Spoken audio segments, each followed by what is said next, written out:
Okay, I'm gonna show you how to make Burmese soup. It'll keep you nice and healthy and make you look young.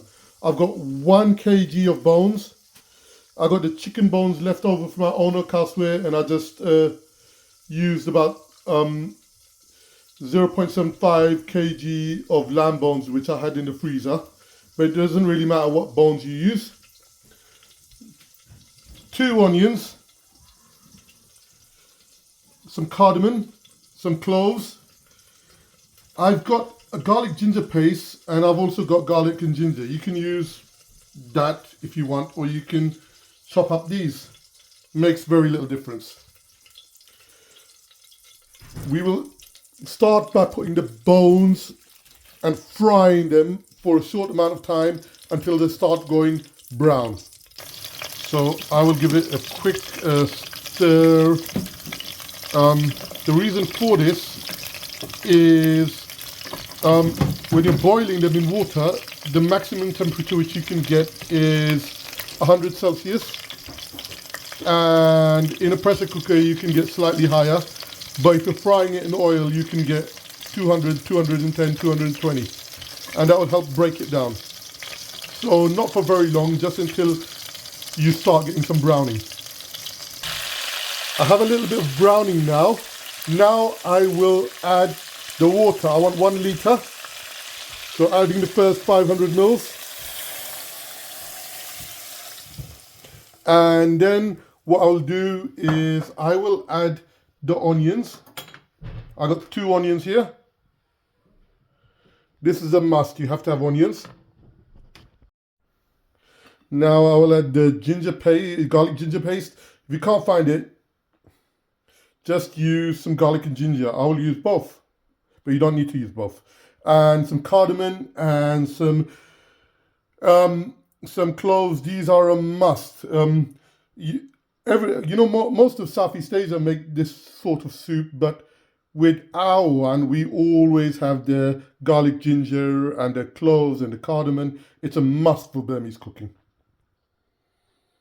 Going to add another 500 mils of water, and then without putting the lid on, I will let it boil. This stage is very important, and you'll find out soon why it's so important for the flavor. Okay, so we're going to let it boil, and then I'm going to do something else.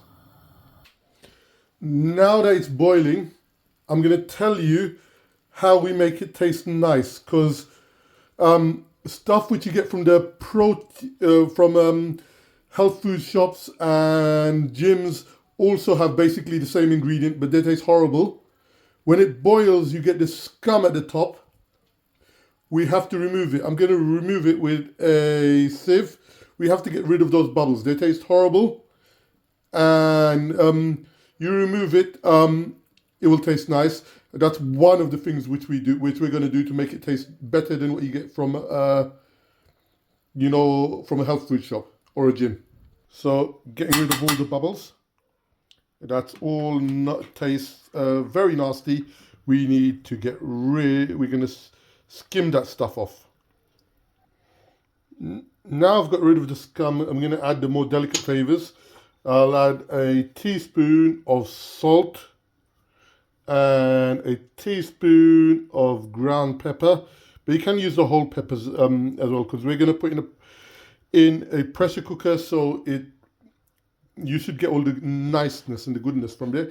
And then I'm going to add the vegetables. You can use carrots, celery, either or whatever vegetables you like. I've got a bunch of celery chopped up, and I'm going to put them in.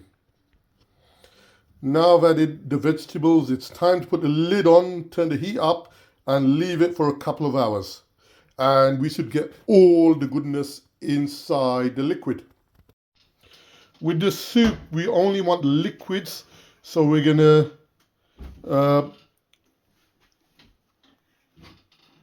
filter out the solids. Adam, do you like the soup? Right, drink a spoonful and tell me if it's good. You like it?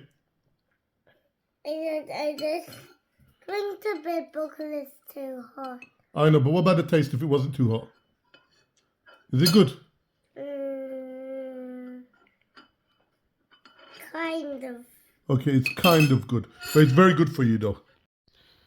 This is the second stage of making it taste a lot better than the supplements which you get, which contain collagen. We've put it inside the fridge for some time to get the fat to separate. And we will remove this fat, but we will keep it because it's very useful. This is tallow. It's very useful for roasting vegetables. It makes the vegetables taste great. So I'm using a spoon to just remove it, and I'm keeping it. Removing the fat will give it a stronger taste, and it will also make it less fattening if you want to lose weight. And you can heat this jelly up into a soup anytime you want to drink it. It will keep for a long time in the fridge.